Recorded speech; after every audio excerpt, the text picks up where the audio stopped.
Hey everyone, welcome back to the channel. Today we're going to be doing part 3 of our Christmas Carol Stave 1. Very long stave, lots of context, lots of quotes, lots of stuff. So I've had to split it into several videos because, no one wants to watch an hour-long video on a stave. Whereas if I keep it to sort of 15-20 minutes, I think that's a lot more reasonable, isn't it? So today we're in our part 3. If you haven't read Stave 1 or listened to an audiobook, do that first. And if you haven't listened to part 1 or part 2 yet, do that first, because there are some links between what I've said in those previous videos in this. So if you've read or listened to the audiobook, if you've done part 1, part 2, welcome. If not, do those first and then come back for part 3, all right? So first part, we were looking at Marley and Scrooge and how they were presented, and then a little interaction with Bob Cratchit, who is the clerk who works for Scrooge. Part 2 was looking at an exchange between Fred, who is Scrooge's nephew, and Scrooge. Basically, it makes Scrooge look even more of a villain because of how he's quite rude and mean to his nephew Fred. In this part 3, we're going to be looking at a couple more interactions that Scrooge has with some other people. So Fred has now left, and some charity workers come in and they ask Scrooge for some charity, some money for the poor. And so the charity workers, their logic and what they're saying to Scrooge is, look, there are hundreds of thousands of poor people in want, not for like luxuries, but common comforts, sir. One of my favorite little subtle things that Dickens does here is just the little alliteration of the C sounds, common comforts. So that really sticks out. And, it's quite persuasive, really. I think if someone came into my office here and said, look, there's lots of starving people struggling, common comforts, they don't have them, it's Christmas time. Can you give a $5, $10, $20, whatever? I'd be like, yeah, sure, absolutely, right? What does Scrooge say? Are there no prisons? So what he's doing here, this is shocking, is he's conflating poverty with crime. Now, if you don't know what conflating or conflation means, conflating is when you sort of make two things to be the same in your mind, even if they're not. So obviously being poor is not the same as committing a crime, but in Scrooge's warped, strange, greedy mind, to him, it is the same thing. It's the same thing. If you're poor, you're a criminal in his head.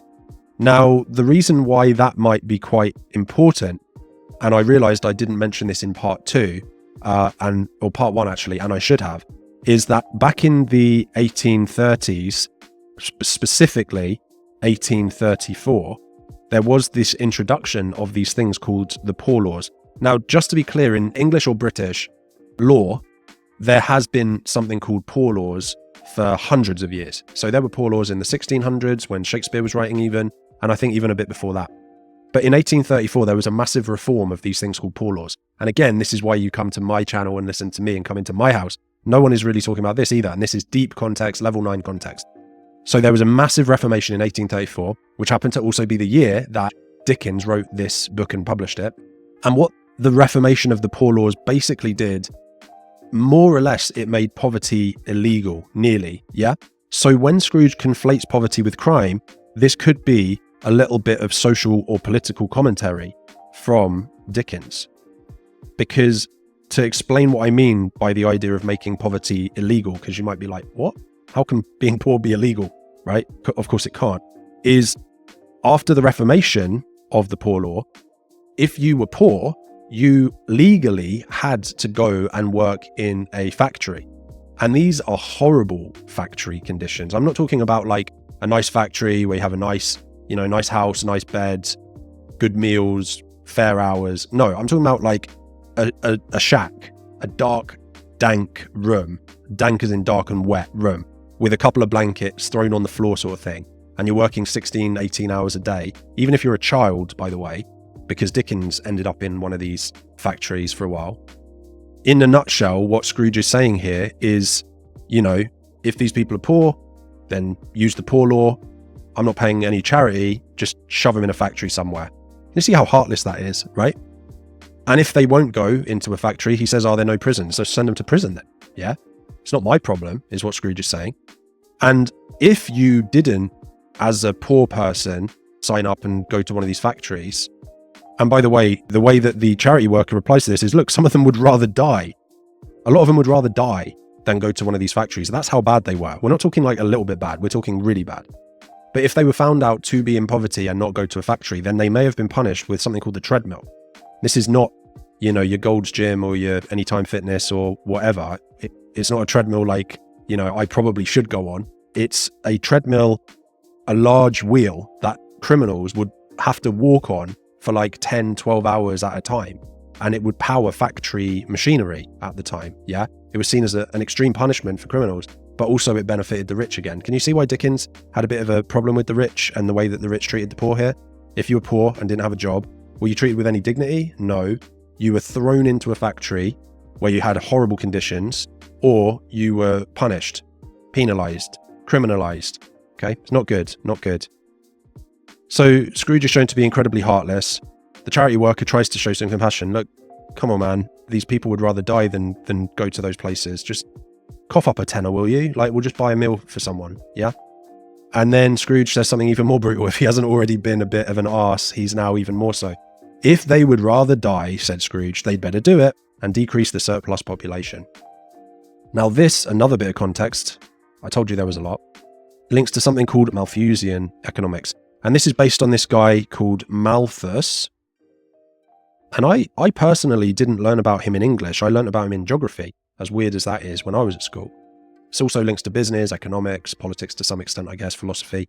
But Malthus was a really cynical guy. He basically believed that eventually the world would become so overpopulated that economically the world just wouldn't work anymore. So at that point, when there were too many people, too much of a surplus means like more than needed, right?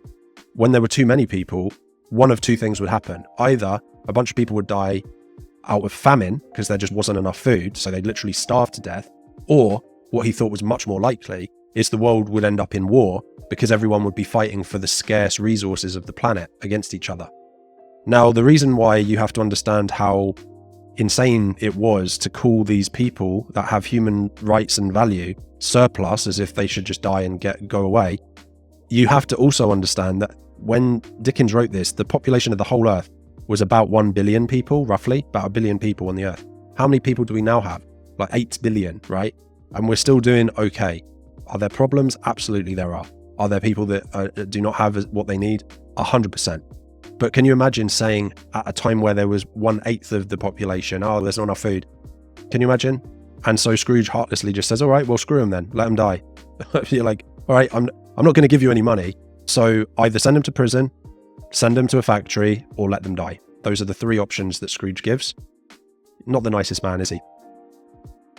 And then the charity worker just leaves, disillusioned, can't believe it. Scrooge then is trying to get on with some work, and this little boy is doing some Christmas caroling. I'm sure you know what Christmas caroling is, but just in case you don't, it's when a person or a group of people go around singing Christmas carols, Christmas songs, usually not for money or anything. Normally they're just trying to spread a little bit of joy, a little bit of music, right? So this little boy is trying to sing this very famous Christmas song. I'm going to sing it. God bless you, merry gentlemen, may nothing you dismay. Applause, of course. I can't help myself. I enjoy it. So he's trying to just sing a nice, joyful little Christmas carol. And Scrooge seizes a ruler, literally a ruler like we have. Back then, they would have been made of wood, right? Seizes a ruler and it like flings himself out of his office to try to beat the living crap out of this little boy for just trying to sing a Christmas carol to him. So we've got such energy of action, though. The young boy, the caroller, can see the anger and the viciousness in Scrooge and how much negative, angry energy he has, that he flees in terror. He flees in terror. So do you see how this depicts Scrooge again as monster? He is a monster.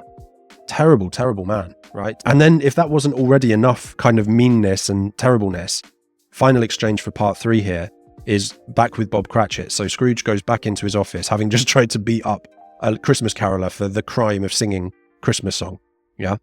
And Scrooge then says, if I was to stop half a crown for taking Christmas Day off, you'd think I was ill-used. You think you were ill-used, right? So he's basically saying here, you know, I don't really want to pay you for the fact you're taking Christmas Day off, but you're going to feel hard done by if I dock your salary, dock the money I pay you this, or remove some of the money I would pay you this week, right?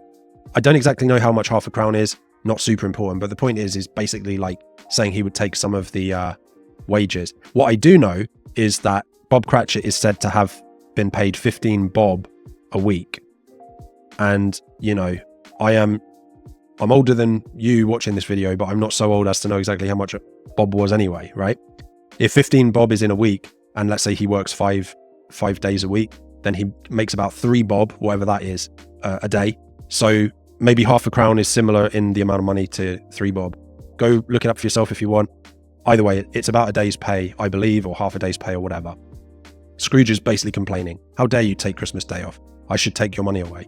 And the clerk just doesn't really have a defense. He doesn't know what to say, so he just smiles faintly. This imagery is obviously incredibly awkward imagery. Okay. And the clerk just says, oh, well, sir, it's only once a year. And then Scrooge keeps going, oh, that's a poor excuse for picking a man's pocket every 25th of December. Notice the plosive P sounds. Picking a man's pocket.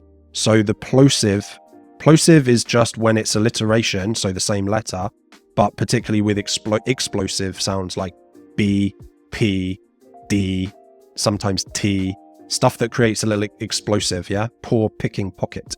So we can see Scrooge's anger and his frustration at his clerk. How dare you? How dare you take Christmas Day off? Yeah? Again, showing the mistreatment of the poor, mistreatment of the working class at the hands of the upper class at the time, the business owners.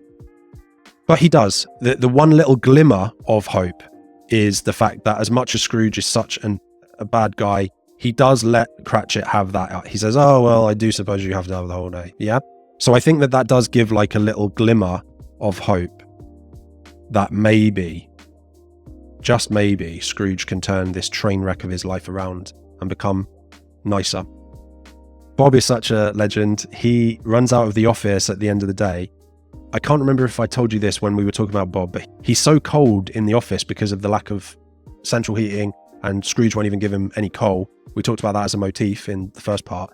He's always wearing a white comforter, which is literally like a white duvet, like a white bed sheet, right? So he runs out of the office. He's too poor to have a proper coat. So he's literally got a white duvet wrapped around his shoulders.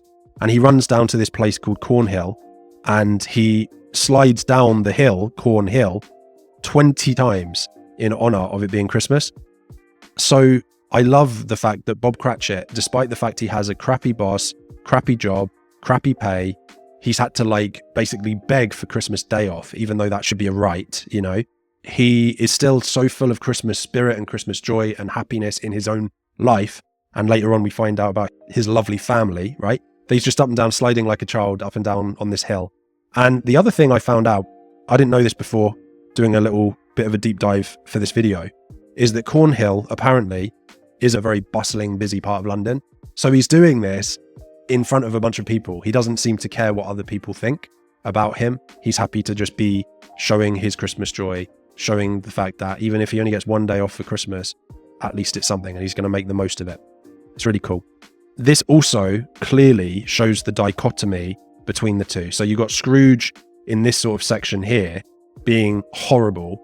How dare you take Christmas Day off? I should take a day's wages from you. Okay, go on, take the day off, but be here earlier the next morning, yeah? We've got that cruelty and lack of joy in Scrooge, and then we've got Bob literally running around with a bedsheet on, going up and down a hill, whooping, you know? It's awesome. Okay, and then we go back to Scrooge. And Scrooge, so while Bob's off having a party, basically, and enjoying his time off, Scrooge takes his usual his melancholy dinner in his usual melancholy tavern. Now, going deep into this, tavern is like a pub, right?